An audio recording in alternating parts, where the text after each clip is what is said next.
Suspend किया गया है और मुझे अनुशासनहीनता की है ऐसा बोलते हैं। जिस होमगार्ड ने 3 साल नौकरी की है, 45 दिन की ट्रेनिंग की है, उनको अन्य विभागों में भेजा जाए। लेकिन दिल्ली सरकार, भारत सरकार ने आज तक कोई भी ऐसा नहीं किया है। किसका समर्थन करते हैं? भारतवर्ष में राष्ट्रीय लेवल पे कोई काम करेगा, पूरी जनता के लिए करेगा, जन जन के लिए करेगा और हमारे भारतवर्ष में आगे बढ़ाएगा। ये तो सिर्फ ये मोदी अमित शाह ना हो तो ये भारत गुलाम होने वाला है।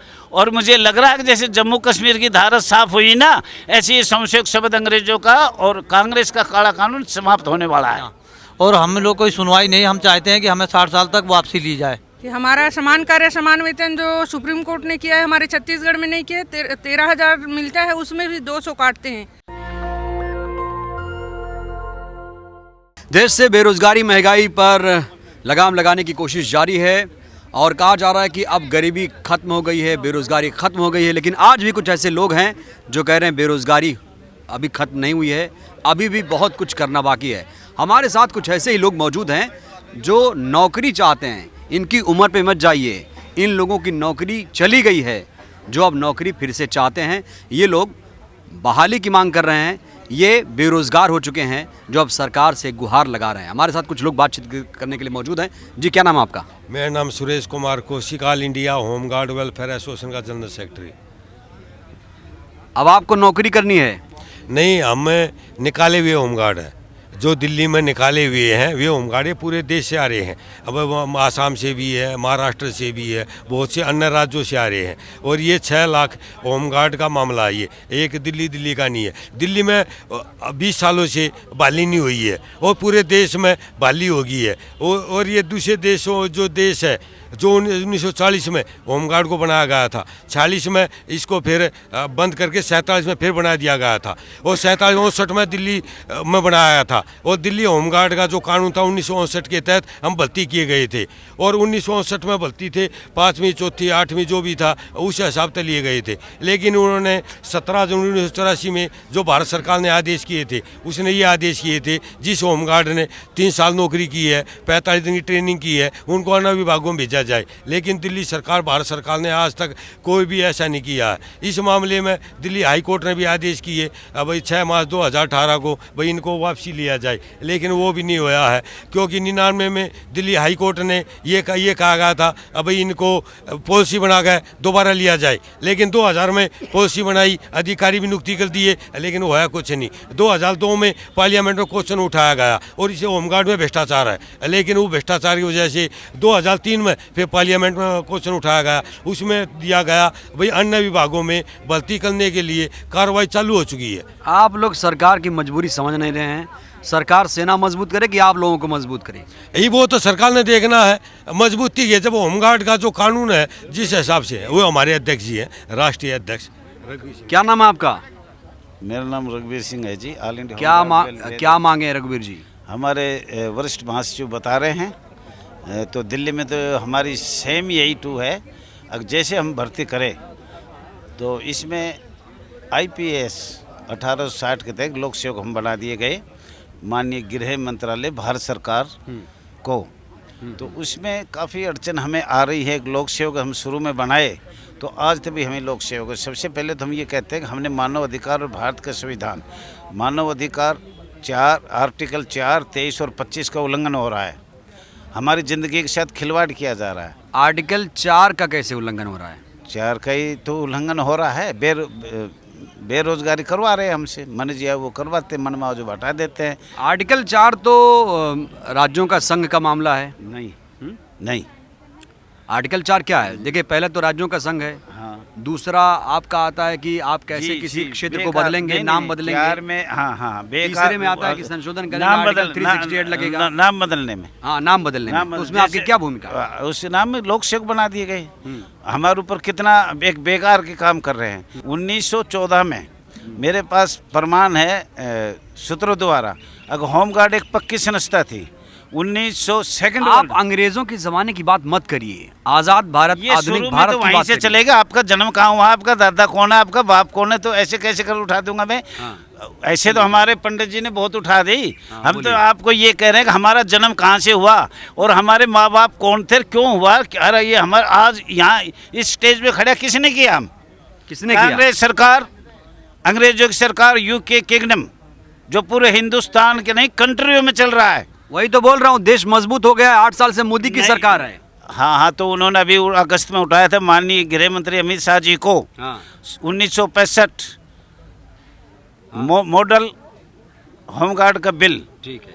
1969 हाँ मॉडल होमगार्ड रूल्स, हाँ। दोनों उठाए गए हैं, तो उन पे विचार चल रहा है। मैं आज ये चाहता हूँ उस हमारी समस्या को, जो भी मैं बता रहा हूँ, मानव अधिकार हो, जो भारत का संविधान 14-23-226 हो, और अंग्रेजों का कानून जो कई वर्षों से चल रहा है, आज आज़ाद भारत में हमारे ऊपर कांग्रेस सरकार ने जो भी किया है वो काला कानून किया है, जबकि हम आज़ाद 1921 और 52 में चुनाव हो चुके थे और हमें डेमोक्रेसी से अलग रखे हैं। बिल्कुल एकदम। आप लोगों का ये संघर्ष कब से जारी है? हमारा ये संघर्ष 2004 से मैं राष्ट्रीय अध्यक्ष बना था। उससे पहले भी हमने किया है, जब मैं स्टेट प्रेसिडेंट था या जिला का भी था। तो जहाँ तक मेरा विचार है 1998-97 से ये चला था। 99 में एक all India home guard welfare association union बनी, तो हमारे में भी कुछ ऐसे लोग थे जो लोगों को गुमराह जैसे गुमराह हो रहे हैं।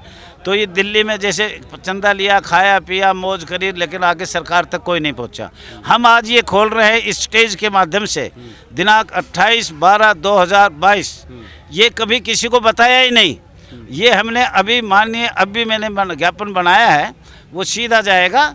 यानी अब नए सिरे से आप लड़ाई लड़ रहे हैं? नए सिरे से नहीं लड़ रहे। जो हमारी संस्था 1914 में थी, भारत पक्का प्रमाण, home guards manual number 1, home guards manual number 2 मेरे पास एक तरफ आप कह रहे हैं अंग्रेजों का काला कानून खत्म करिए, एक तरफ आप 1914 की बात कर रहे हैं। 14 में तो काला तो कानून, उसको भी खत्म करिए। नहीं, मैं ये बता रहा हूँ। एक एक सेकंड। 1914 में हम परमानेंट थे अंग्रेजों के टाइम में। ठीक है। दोबारा 2nd वर्ल्ड वार में अंग्रेजों ने 24 अक्टूबर 1941 में हमारे एक्ट में नागरिक सुरक्षा अधिनियम बनाकर हमें लोक सेवक बना दिए गए। आईपीसी धारा 1860 धारा 21 में हम लोग सब हम कोई जनरल लगा दिया, जैसे जम्मू कश्मीर में नहीं लगाया था, ऐसे जनरल लगा दिया। तो हम तो उसको चाहते हैं कि ये लोकसभा में जाए और इस पे विचार किया जाए, और विचार करके उसको समाप्त करके सभी को 6 लाख परिवारों को, और हमें उम्मीद भी है शीघ्र से शीघ्र 1 महीने 2 महीने या अगले लोकसभा में हमारी ये आवाज़ उठाई जाए। माननीय गृह मंत्री, माननीय मोदी जी, इनसे हमारी भारत सरकार से हाथ जोड़ के अपील है, नतमस्तक करता हूँ मैं। 2014 से और आज तक हमने माननीय प्रधानमंत्री मोदी जी के बीजेपी के लिए पैर में छाले पड़ गए। कैसे छाले पड़ गए? वोट मांगने के लिए। राहुल गांधी भारत जोड़ो यात्रा का आप लोगों ने क्या किया? गांधी ने 2004 से 2014 तक इसी जंतर मंतर पे 12 महीना 6 महीना हमने किया। पर माननीय प्रधानमंत्री मोदी जी ना, वो क्या नाम, मनमोहन, एक भी बात का जवाब नहीं दिया। आज छाले आपने किसके लिए पड़ा लिए पैर में, ये बताइए? प्रधानमंत्री मोदी जी के लिए, माननीय अमित शाह जी के लिए। अगर हमारे जो से बिल्कुल जो काम, जैसे आप बीजेपी के कार्यकर्ता भी हैं कुल मिला के? नहीं, मैं आज तक नहीं हूँ, बल्कि हम कांग्रेस के कार्यकर्ता थे। ठीक है। और हमारा गांव, मेरा बोडिया, कमालपुर, पुरपुर, रेवाड़ी में हमेशा कांग्रेस ही रहा। पर मैं भारत में राष्ट्रीय लेवल पे जो काम करता है उसका खुल के समर्थन करता हूँ। किसका समर्थन करते हैं? भारत में राष्ट्रीय लेवल पे कोई काम करेगा, पूरी जनता के लिए करेगा, जन जन के लिए करेगा, और हमारे भारतवर्ष में आगे बढ़ाएगा। भारत जोड़ो यात्रा चल रही है, उसके बारे में तो यात्रा मैंने देख लिया ना। 1959 में दिल्ली वाले भारत की यात्रा ही देख रहे हैं। वो आज 1959 से आज तक गुलाम बनाने वाला कांग्रेस सरकार है। काला कानून कांग्रेस लाई, अंग्रेजों की तर्ज पर हमें काला कानून लगाकर और ऐसा गुलाम बना दिया। हमारी बहन बेटी के हम बोल नहीं सकते। अधिकारी, जिला अधिकारी, वो शिकायत है उनकी। अब भी हरियाणा में देखा बलात्कार में फंसे हुए हैं जितने भी अधिकारी। और खट्टर की सरकार हरियाणा में, आप बीजेपी की बुराई कर रहे हैं। खट्टर क्या है? ऊपर तो पीएम बैठा है ना, खट्टर तो कुछ नहीं है। कुछ नहीं है, कुछ नहीं है। मैं कह रहा हूँ, बहुत बड़ी जानकारी दे रहे हैं। बहुत बड़ी जानकारी से दे रहा हूँ। खट्टर को ये नहीं पता हो क्या रहा है, 2-2 लाख में भर्ती कर रहा है। हमने इंक्वायरी करवाई, बोलो नहीं, कोई पैसे नहीं लिए। दोबारा करवाई, जब वो पकड़े गए, मैं बोलो आप क्या कर रहे हो? इसका मतलब भ्रष्ट सरकार है। मुझे लग रहा है हरियाणा में भ्रष्टाचार है। मैं बता रहा हूँ, ना खाऊंगा ना खाने दूंगा। में भर्ती के लिए 2-2 लाख रुपए चल रहे हैं। परसों परले दिन की अभी तस्वीर होगा, इधर कमांडेंट रंगे हाथी एक विधवा लेडीज के साथ ऐसा कहना नहीं चाहिए मुझे। पकड़े गए वो तो केस हो गया, मतलब गलत काम किया, और खट्टर मैंने चुपचाप सो है। ये तो सिर्फ ये मोदी अमित शाह ना हो तो ये भारत गुलाम होने वाला है। कौन करेगा गुलाम? गुलाम इतनी मजबूत सरकार है किसी की हिम्मत? देख लो, मेरी बात सुनो नहीं, अभी तो बता दिया आपने, ऊपर से आदेश कुछ आता है, नीचे कुछ हो रहा है, कोई सुनने वाला नहीं। मैं ये बता दिया, इस कानून के लिए 2004 से तो मैं याद है मेरे, 2004 से 2014 तक कांग्रेस ने जो काला कानून आज ये रोड पे खड़े करे, ये सिर्फ कांग्रेस की देन है। तो सही कराइए, बीजेपी के लिए छाले पड़वा लिए पैर में आप। बिल्कुल एकदम, और आगे भी। और मुझे विश्वास है 6 महीने में माननीय प्रधानमंत्री मोदी जी और अमित शाह जी जैसे जम्मू कश्मीर की धारा 370। आप सभी लोग सुन लीजिए, आप सभी लोग सुन लीजिए, आप सभी के लिए खुशखबरी है, खुशखबरी है। 6 महीने लगेंगे, आप लोगों की बहाली हो जाएगी, आप लोगों को नौकरी मिल जाएगी। क्यों? सही कहा मैंने, नौकरी का नहीं बताया, इसमें संशोधन हो जाएगा। मैं ये कह रहा हूँ, मुझे दृढ़ विश्वास है भारत सरकार इस पे शीघ्र से शीघ्र माननीय लोकसभा पे पटल पे रखकर इस पे विचार किया जाएगा। और मुझे लग रहा है कि जैसे जम्मू कश्मीर की धारा साफ हुई ना, ऐसे ही संशोधक शब्द अंग्रेजों का और कांग्रेस का काला कानून समाप्त होने वाला है। पक्का? पक्का विश्वास है, तन मन धन से। जोर से बोल सकते हैं इन लोगों को? खूब बोल तो दिया, और इससे बोलिए, बोलिए नारे लगा के। भारत माता की, भारत माता की। मैं ये विश्वास दृढ़ आज जंतर मंतर की धरती से बोल रहा हूँ, कांग्रेस का काला कानून माननीय बीजेपी सरकार, माननीय मोदी जी, माननीय गृह मंत्री जी, ये वादा करता हूँ 6 महीने में लोकसभा में रखकर और इस काला कानून को समाप्त करेगी। 1860 का जो बना, बहाली मिल जाएगी। बहाली का मेरा ऑल इंडिया बेस है 6 लाख परिवार की। ये स्टेट से बात करो। मेन मुद्दा देखिए, बहाली है, रोजी रोटी रोजगार। 2 जून की रोटी चाहिए इन लोगों को। लब्बो लुआब ये भाषण नहीं चाहिए, भाषण में कुछ होता है, ये जमीनी हकीकत कुछ और है चाचा। इसके लिए हम कोशिश पूरी कर रखी है। मैं राजा गार्डन खुद गया था, मीटिंग हुई थी डीजी साहब से। डीजी साहब ने ये कहा है कि हमने दिल्ली का जो रह गए उनके लिए हमने दिल्ली सरकार को भेज दिया। फिर हमने माननीय एलजी से समय लिया, उन्होंने दिया नहीं। उसके बाद कोई भी हमारे कार्यकर्ता नहीं तो माननीय उपराज्यपाल दिल्ली। कितनी नौकरी, वेतन कितना है? वेतन तो कहीं 20,000 है, कहीं 23,000 है, कहीं 24,000 है, कहीं 18,000 है, तो वेतन भी अलग अलग चल रहा है। खर्चा कैसे चल रहा है घर का? स्टेट अलग अलग वेतन है। खर्चा घर का कैसे चल रहा है? बस वही मजदूरी। आपका बताइए साहब। बहुत कड़ा खर्चा चल रहा है, बच्चा कमाता है तब हम रोटी पानी खाते हैं, वरना आप होमगार्ड बनेंगे? हाँ जी। इस उम्र में हाँ जी। नौजवानों को आगे आने दीजिए। नौजवान अभी तो हम ही अपने आप एक जवान समझ। नौजवान हैं? हाँ जी। आप बताइए। जी बहुत परेशानी है, और कोई खाने को कुछ मतलब बहुत परेशानी करे तो खामे ना, तो कोई काम मिले ना मिले। काम नहीं है, काम है ही नहीं, बेरोजगार हैं। आप बताइए चाचा। खाएंगे जब तो जवान बनेंगे, ऐसे थोड़ी बन अभी जवान नहीं है? अभी जवान कहाँ जाओगे? जब खावांगे कैसे बनेंगे जवान? जब पैसे मिलेंगे, जब गवर्नमेंट कौन देगा पैसा? नौकरी देगी गवर्नमेंट। जब कौन देगा नौकरी? नौकरी मोदी देगा, और कौन देगा? मोदी दे कहाँ रहा हो?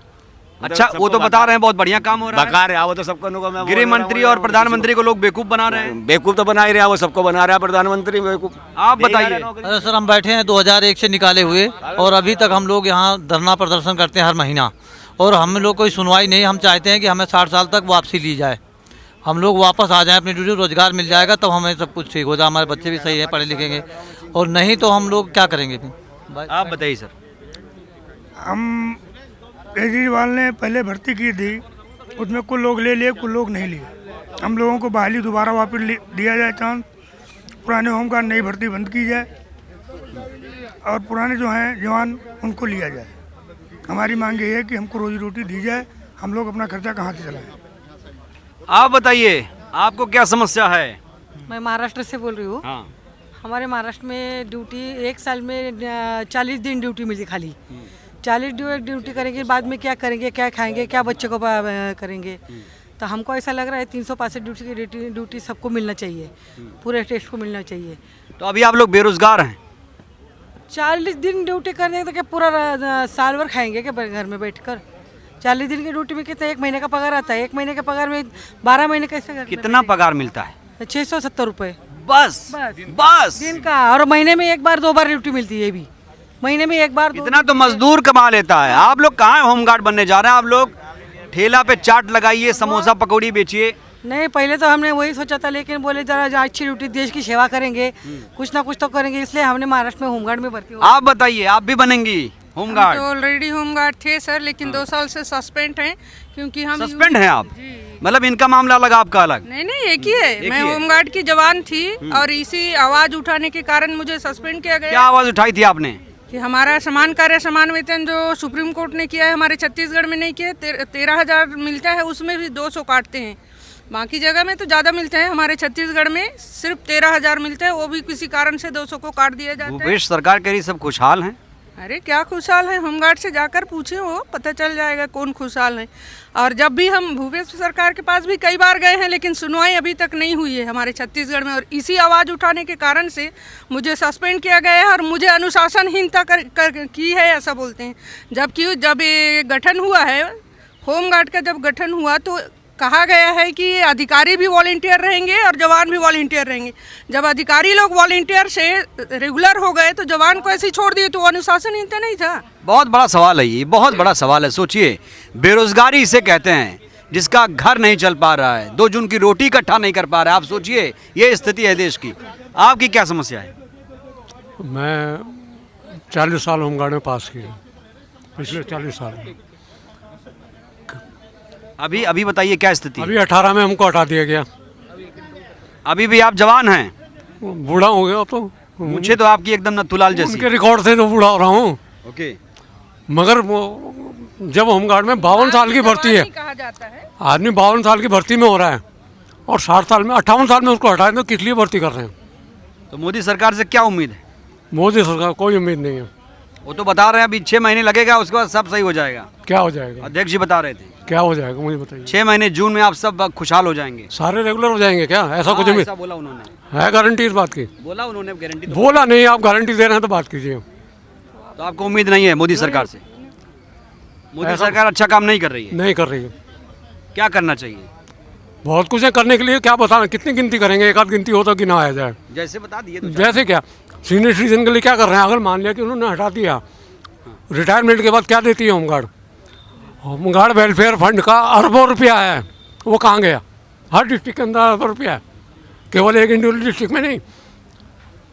सन 62 से वेलफेयर फंड का पैसा कटता है। रिटायरमेंट के बाद सीनियर सिटीजन को क्या देते हैं? कुछ मिल रहा है? उसके बाद वो बच्चे कैसे पालेगा? तो सोचिए बच्चे कैसे पालेगा, बच्चों की शिक्षा कैसे होगी, घर कैसे चलेगा? सिलेंडर के दाम आसमान छू रहे हैं, महंगाई चरम पर है, पेट्रोल डीजल के दाम भी बढ़ चुके हैं, 100 के पार पहुंच चुका है। अब सोचिए आप, देश की स्थिति क्या है। भाषणों में कुछ और दिखता है, ज़मीन पर कुछ और दिखता है। यही है भारत, यही है हमारा इंडिया। जब आप ग्राउंड पे निकलेंगे तब कुछ और तस्वीर उकेर के दिखेगी आपको। जब आप कहीं दूर दराज में बैठकर एसी कमरे में बैठ के बोलेंगे तो वो बात कुछ और रहेगी। लेकिन ये है असली भारत, ये है असली दर्द भारतीयों का, कुछ लोगों का जो बेरोज़गारी का दर्द झेल रहे हैं। कैमरा पर्सन आशीष के साथ मैं कमर, नेशनल दस्तक, दिल्ली। नेशनल दस्तक की आपसे गुजारिश है कि अगर इसको बचाना चाहते हैं तो नेशनल दस्तक को सब्सक्राइब करने के लिए रेड कलर के सब्सक्राइब बटन को दबाएं, फिर बेल आइकन की घंटी दबाएं। नेशनल दस्तक को बचाने के लिए बहुत जरूरी है कि हर खबर को शेयर करें, लाइक करें, कमेंट जरूर करें।